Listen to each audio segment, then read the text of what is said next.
तो UP triple SC से लेखपाल भर्ती में यहाँ पर अच्छी खबर, जैसा कि कल की डेट में हाई कोर्ट के जो भी मैटर आपके थे वो सभी समाप्त तो हो चुके हैं और अब केवल और केवल आपका सुप्रीम कोर्ट से स्टे हटना बचा हुआ है, जिस पर कि आपकी अंतिम सुनवाई 8 अप्रैल को निर्धारित की गई। यानी कि केस स्टेटस में 8 अप्रैल की डेट आपको दिखा रहा है। तो आप यहाँ पर देखेंगे पूरी सूचना क्या है आपकी भर्ती से संबंधित, और साथ ही साथ बहुत ही अच्छी खबर लेखपाल अभ्यर्थियों के लिए जो कि चयनित हैं और ज्वाइनिंग लेटर मिलने का इंतज़ार कर रहे हैं। न्यूज़पेपर के माध्यम से भी आप लोग यहाँ पर देख सकते हैं, जारी संशोधित उत्तर कुंजी ही सही, याचिका रद्द हाई कोर्ट। राजस्व लेखपाल पद की परीक्षा के एक प्रश्न को लेकर दायर की गई थी याचिका। हाईकोर्ट ने उत्तर प्रदेश अधीनस्थ सेवा चयन आयोग लखनऊ के परीक्षा नियंत्रक की ओर से जारी की संशोधित उत्तर कुंजी के विरोध में दायर याचिका खारिज कर दी है। कोर्ट ने कहा, याची यह नहीं साबित कर पाए कि संशोधित उत्तर कुंजी गलत है। यह फैसला न्यायमूर्ति प्रकाश पांड्या की कोर्ट ने सुनाया है। जैसा कि कल जो है आपका न्यायमूर्ति प्रकाश पांड्या के बेंच में ही आपका मामला लगा हुआ था और ऑर्डर जो है पहले से रिजर्व था, कल केवल सुनाया जाना था।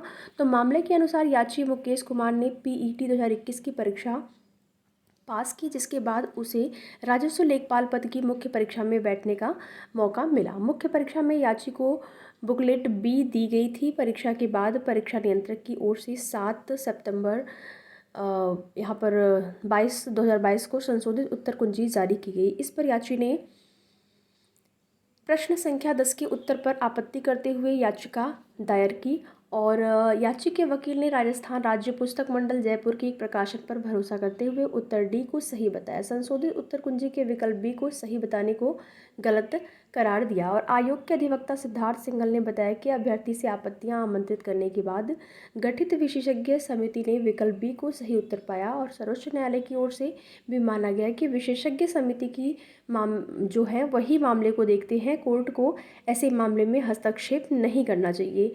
और क्योंकि अदालती विशेषज्ञ नहीं है, कोर्ट ने दोनों पक्षों को सुनने के बाद याचिका खारिज कर दी। तो जैसा कि आप यहाँ पर देख पाएंगे, जो विशेषज्ञ समिति है वही निर्धारित कर पाती है या फिर करेगी, ये जो अधिकार है उसी को है कि ऑप्शन में क्या सही है क्या गलत है, कौन सा ऑप्शन सही है, ये विशेषज्ञ समिति तय करेगी, ना कि जो कोर्ट का इसमें हस्तक्षेप नहीं होना चाहिए। और इसी के साथ ये याचिका खारिज कर दी गई। तो जैसा कि आप लोग इंतज़ार कर रहे थे, आपका इंतज़ार समाप्त हो गया और कल पूरा आपका विस्तृत कोर्ट ऑर्डर जारी हुआ, जिसमें कि सारी चीज़ें मेंशन है। वही सारी चीज़ें हैं, बस आपको इतना जानना है कि आपका जो हाई कोर्ट की सारे मैटर हैं वो समाप्त हो चुके हैं।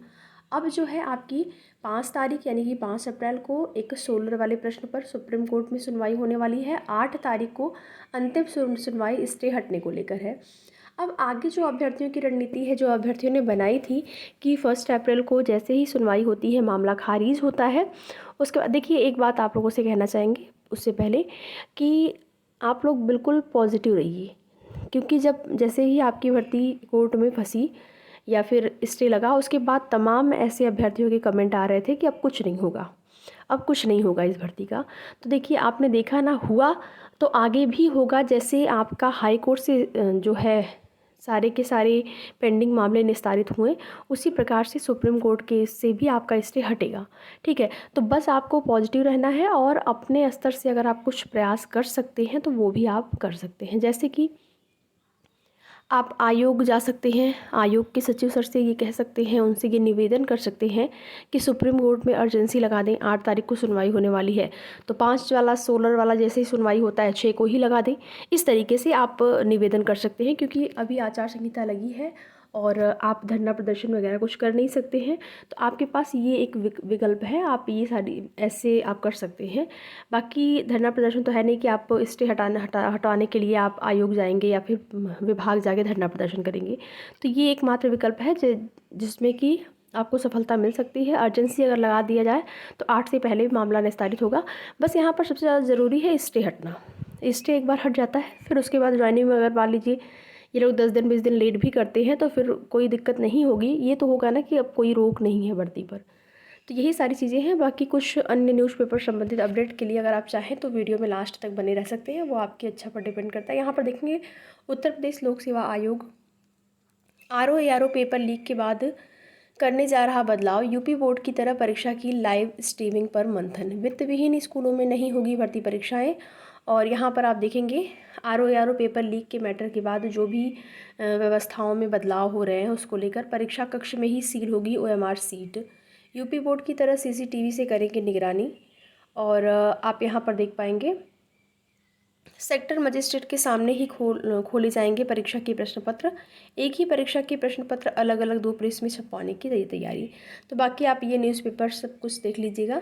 तो आरओ पेपर में जो भी अभी लीक के मैटर आए हैं यहाँ पर आप देखेंगे सीएचएसएल भर्ती शीघ्र कराएं ओटीआर। तो ये कुछ अन्य भर्तियों संबंधित जानकारी। सीयूईटी हाइब्रिड मोड में होगी परीक्षा, छात्रों को अपनी पसंद का केंद्र मिलेगा। तो आगे की जो भी जैसी भी अपडेट होगी आप सभी को उसकी जानकारी समय समय पर चैनल के माध्यम से दी जाएगी। वीडियो में लास्ट तक बने रहने के लिए आप सभी का बहुत बहुत धन्यवाद।